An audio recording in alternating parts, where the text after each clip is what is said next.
radioactive decay now, and we'll apply this LCLM there.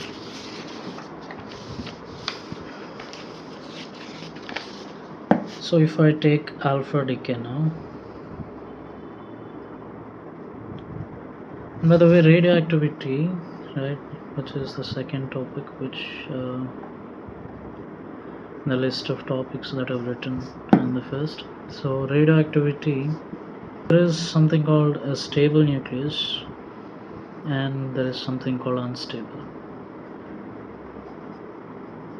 So stable nucleus usually where the neutron to proton ratio is almost 1,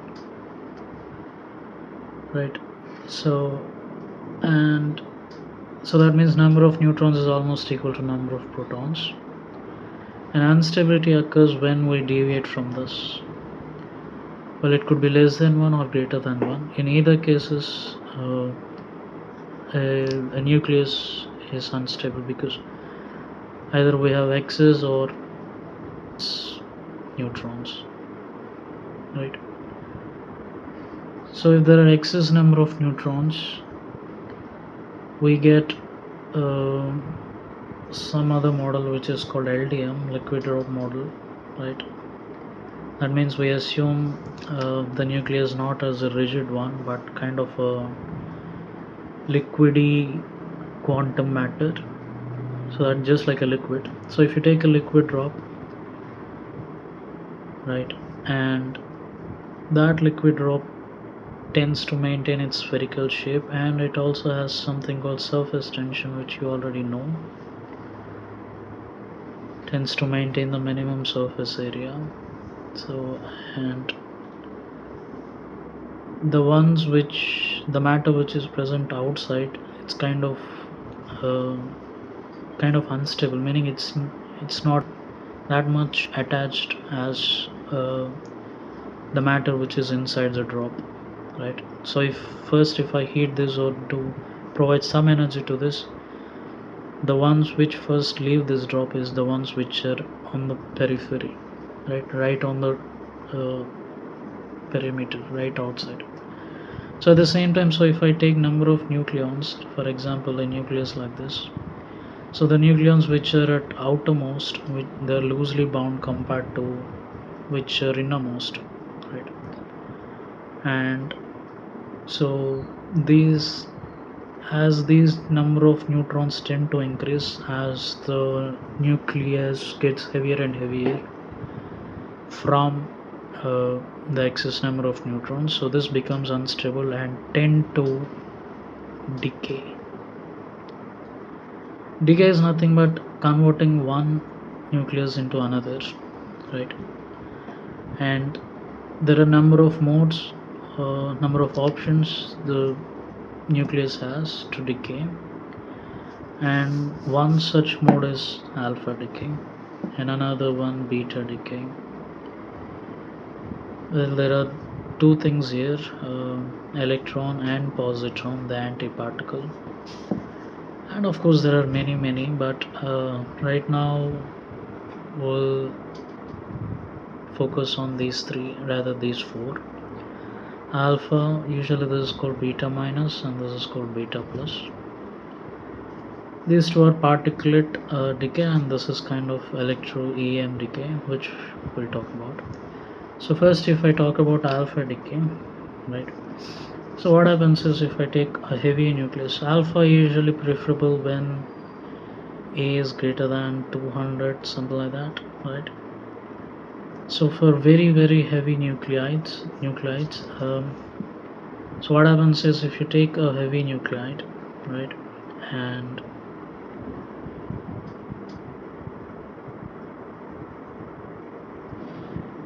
so usually the unstable ones, usually either they have odd A or odd Z or odd A minus Z, could be even too, right? I'm not saying that it should be odd, could be even too, but usually for A about 200, what happens is this kind of alpha is nothing but a helium nucleus, right? 2He4, which is doubly ionized plus 2. So what happens is this kind of alpha, which is usually preformed inside the given nuclide, it kind of tunnels and this decays. So for example, if I have a radionuclide like this, we get some other Y plus 1 helium nucleus, right? So this alpha kind of shoots off from the nucleus, right? And again, this is an internal process. We can apply LCLM as we discussed previously, and charge is also conserved, right? And mass number also usually conserved. We're not bothered about spin and parity right now, that's will come later. So this becomes Z minus 2 and this becomes A minus 4, right? So if I add this 2, we'll get again this one. If I add this 2, again this one. So this is kind of general procedure for alphas, right? And usually this is called parent and this is called daughter, right? And this daughter could be stable or unstable. If it is unstable, there will be successive disintegration, successive decays, and that successive decays need not be alpha. That could be beta plus and beta minus, depending on this daughter nuclei properties, right? And as we said earlier, this is not kind of a nuclear reaction because I'm not providing any energy, right? Nor it is giving it some energy, but since we are not inducing any reaction, this kind of a natural reaction, so that's why we call it as radioactivity. And yeah, so while this happens, some energy gets released and that energy kind of distributed among these two products, right? So usually smaller mass carries bigger energy and heavier ones carry lower energy.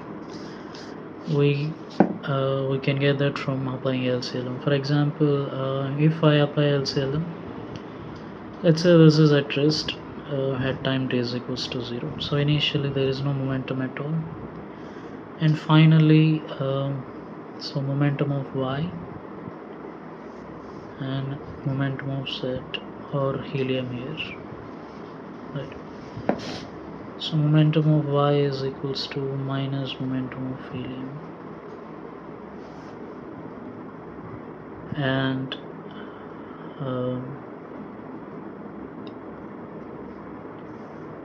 so if I consider magnitude, well, this is direction saying that they shoot off in exactly opposite direction.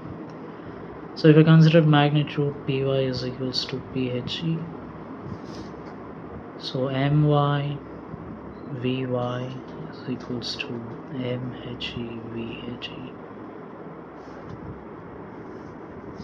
and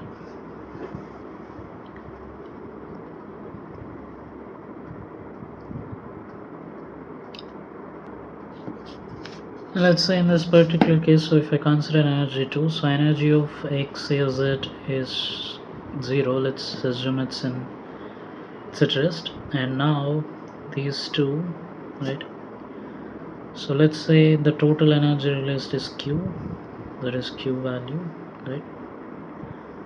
And energy of Y is Ey, and energy of helium is Ehe, and these are also in kinetic energy terms, right? So Q is Ey plus Ehe,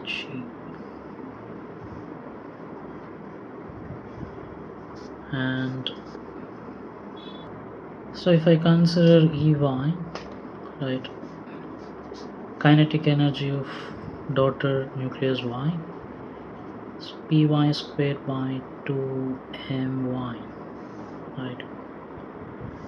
And similarly, if I consider Ehe, I can write Phe square by 2mhe.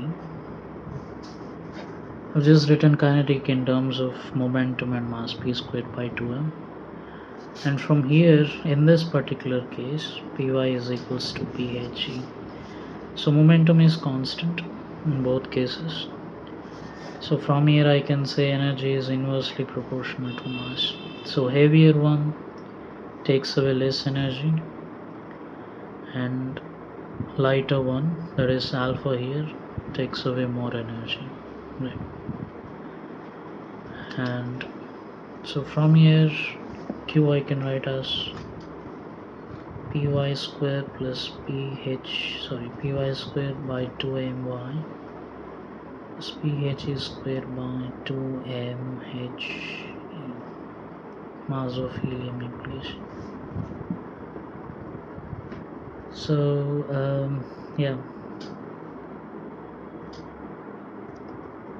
so this is my actual equation. And if I consider this relation, that is E is inversely proportional to mass, so Ey by Ehe is equals to mass of He by mass of Y. If I consider in terms of atomic mass here, so this would be 4 by A minus 4, right? So Ey I can write as, in this particular case, 4 by A minus 4 into Ehe,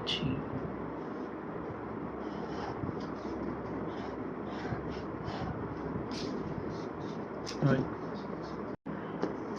So this is between the products. So if I write the same between the individual products and the total reaction, right? So kinetic energy of helium by the total Q value is equals to total mass, that is A, minus 4 plus 4 cancels out, and A, divided by mass of helium, that is 4. Similarly for Y, Ey by Q, right, is equals to inverse of masses, that is for this one total A, and for Y we got as A minus 4.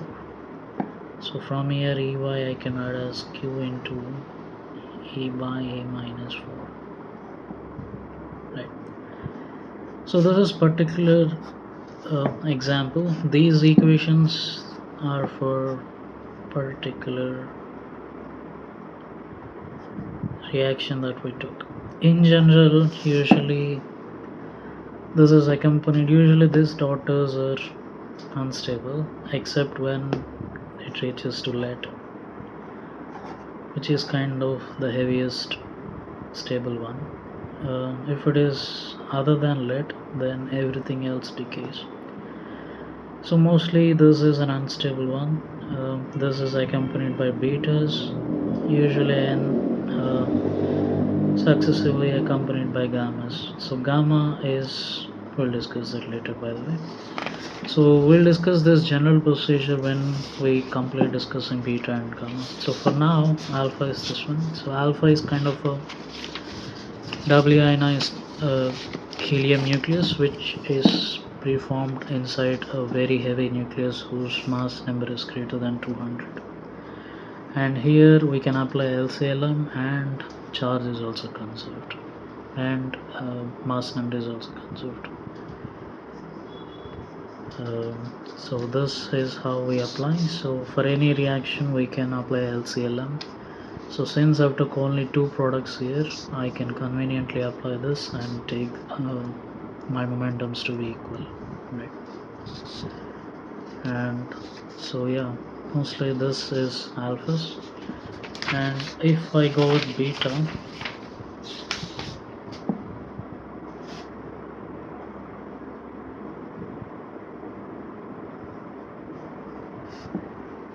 so if I go with beta here, first let's say beta minus decay. Beta minus are nothing but electrons, right? So beta minus and beta plus usually happens when we have excess neutrons. Beta minus, by the way, right? This is not on mass number. This is kind of that instability which we talked about earlier, that is excess number of neutrons. So what happens is this excess neutron which is present inside the nucleus, this converts into proton plus electron, right? So if I take a neutron which is kind of no charge, individual mass 1, that converts to electron which is there is charge but no mass, plus, and proton which is 1 and 1, right? And earlier what happened is we kind of considered only this much, right? And made us to think there is more to this reaction, and we came across then anti-neutrino which kind of planned this reaction, which kind of matched with the observations from the experiments. So basically we have this accompanies this one more particle, we call this as anti-neutrino here. And so this is beta decay. It is nothing but the neutron which is present inside an unstable nucleus, that is getting converted into individual proton and electron. So usually neutrons are unstable. There is a half-life to this also, around 11 minutes or so for unstable nuclides. So this is our beta decay, and this energy distribution is a continuous one rather a discrete one. We don't need all of that, by the way. And so this is what happens here, and here also we can apply. So if this is for neutron, if I take for a nuclide, this is XZA. So this goes to, like, for example, if I have electron here which has -1 and 0 mass and anti-neutrino, so this Y, if I write this one, so this be Z plus 1 and A. So usually whatever the daughter product is, its atomic number increases by 1, right? Mass number doesn't change. And yeah, this is beta decay. And if I take antiparticle to this, that is positron. So positron, that is beta plus. So antiparticle, by the way, is nothing but the same mass, same charge, same mass but exactly opposite charge. Everything else is same, the volume and everything is same, but I mean exactly identical particle but exactly opposite charge. So if I go with this one, so XZA, so E plus 1 instead of -1, plus neutrino here, right, not anti, and so this is Y, and this turns out to be Z minus 1 and A. So atomic number decreases by 1. So this is our beta plus decay, positron decay. So in normal one we get antiparticle, actually antineutrino, and for antiparticle decay we have particles, that is neutrino. And neutrinos are kind of, I guess, extremely rare to detect, and because they don't have any mass, they don't have any charge, but I guess they have spin. And if I take 92-238, I'm guessing this is okay, this does exist. So this goes to, let's say, around some Pa or P, plutonium, palladium, or whatever. Well, don't take it as to be exact ones. Let's just for example I'm giving, let's say this is some 90 and this goes to some 234, right? So how many alphas and betas are there or happened when during this process, right? When this nuclide disintegrated and finally went to this could be stable or unstable, we're not bothered about that. So during this process, how many alphas and betas emitted, right? So just from this charge, I mean atomic number conservation and mass number conservation, we can take account this into the account. So that is U92 238 goes to PA90 234 plus, let's say there are n alphas, so that is n He24 plus m betas. So betas are nothing but electrons, so we have -1 and 0, right? Let's say everything else is some other gammas or something, which we'll discuss, but particular particle wise, that means A and Z wise, this is the procedure. So now I can write 92 as 90 plus 2n minus m, right? And mass number wise, 238 is equals to 234 plus 4n plus 0 into m, which is 0, right? So from here 4 is equals to 4n, so n is equals to 1. Sorry, and here 2 is equals to, in n place I'm putting 1, so 2 minus m, so m is 0. So there are no alphas, sorry, there is one alpha and there are no betas, which is kind of self-evident here because 2 and 4 here. Well, this could be another reaction, so then there would be some value for n, right? So if I take gamma now, gamma decay, so previous twos are particles, alpha is a particle and betas and beta plus also particles, and gamma, so there also daughter nuclei is an unstable one, and this instability is not due to A being high or not n being excess or deficit, but this is due to nuclei being in an excited state. It contains some energy, right? High energy, and that energy is emitted in the form of photon right from the nucleus. That is, we call it as gamma rays, not particles but photons, energy. It is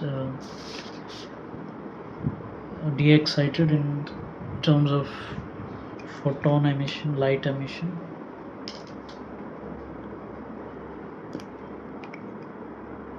Right, so excited nucleus, for example, so we have a Y,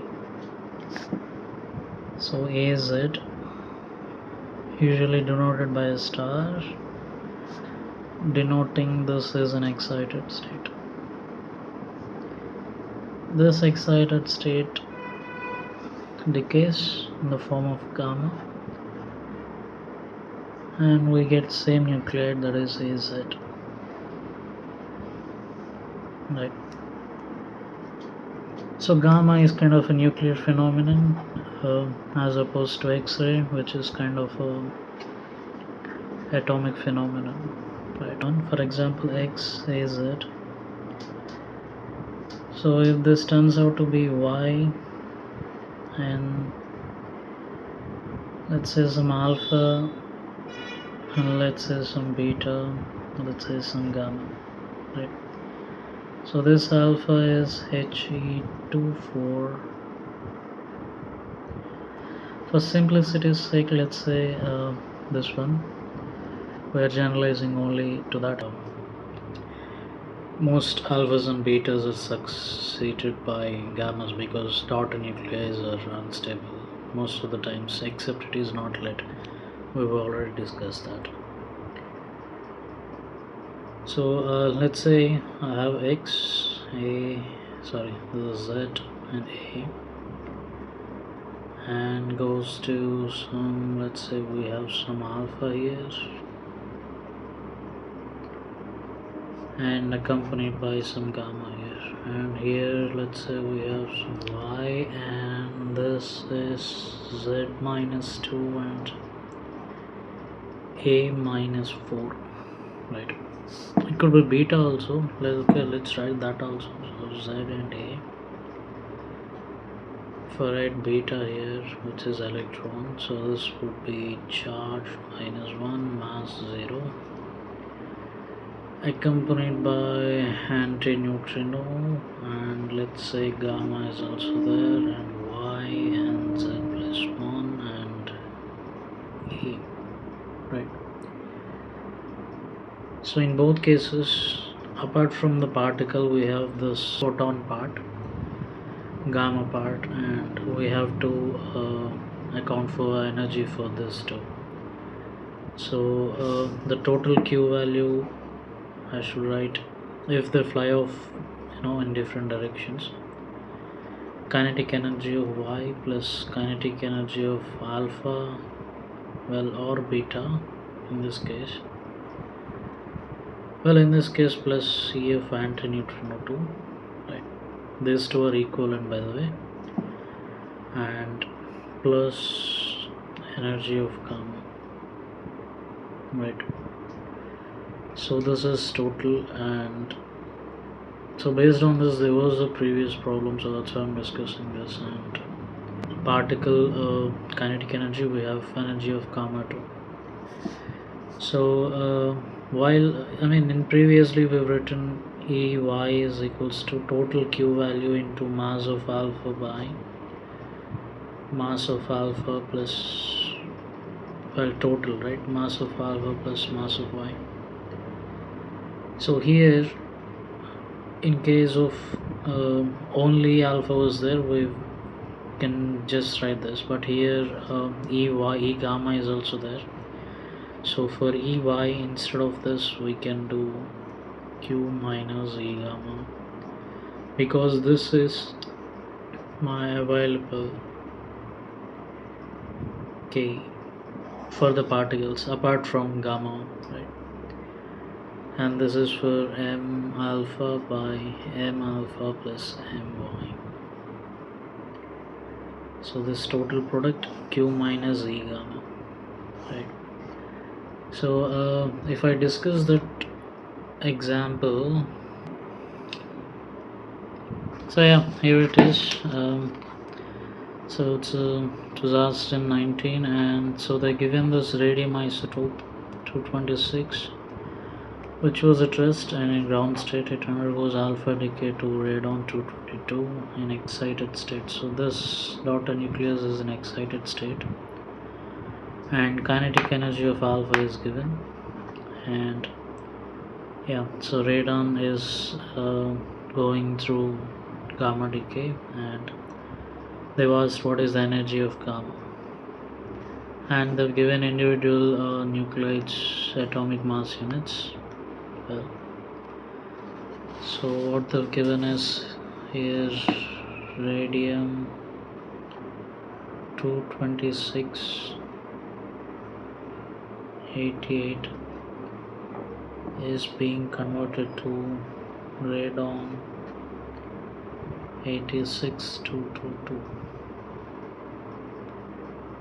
plus there is some gamma, right, which is by this radon. So both are happening simultaneously. Well, there's an alpha 2, and energy of alpha is given this as some 4.44 MeV, and they're given all nuclides individual atomic masses, And so since I know the atomic individual masses, I can find mass defect. This mass defect turned out to be some 0.005, sorry, another 0.5 AMU. So if I calculate binding energy here, so this would be 0.005 into 931.5, and this turns out to be around 4.655. It's not exactly correct, but around, because here they took 931, which is given in the problem. So 931. But anyways, I think you know how to calculate that. So whatever they mention, you can take that. Otherwise, in general, we can take 931.5. So there is a difference here. So this is 4.655, and alpha is 4.444. So the total Q must be this 4.655, and this is distributed as EF alpha plus EF Y, that is radon, plus EF gamma. They haven't given EF Y, so if I write in terms of EF alpha, usually when gamma is not there, EF alpha, I can directly write Q into My by My plus M alpha. But since there is E of gamma component here, I cannot directly write Q because some of the energy is distributed to gamma, right? So I have to take the difference here. So Q minus E gamma into My by My plus M alpha. So EF alpha is 4.44, that is equals to Q 4.655 minus E gamma, well, that we have to find, into My. Well, considering these atomic masses, so that's 222 divided by total, that is 226. That's it. So if I compute this, I'll get gamma. So E gamma turns out to be around here 135 keV. Usually we get in MeV, we can convert keV, right? So yeah.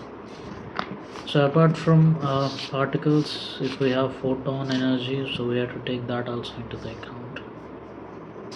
So this is just alpha, beta and gamma. I hope it's clear, and I've gone through concerning the exam.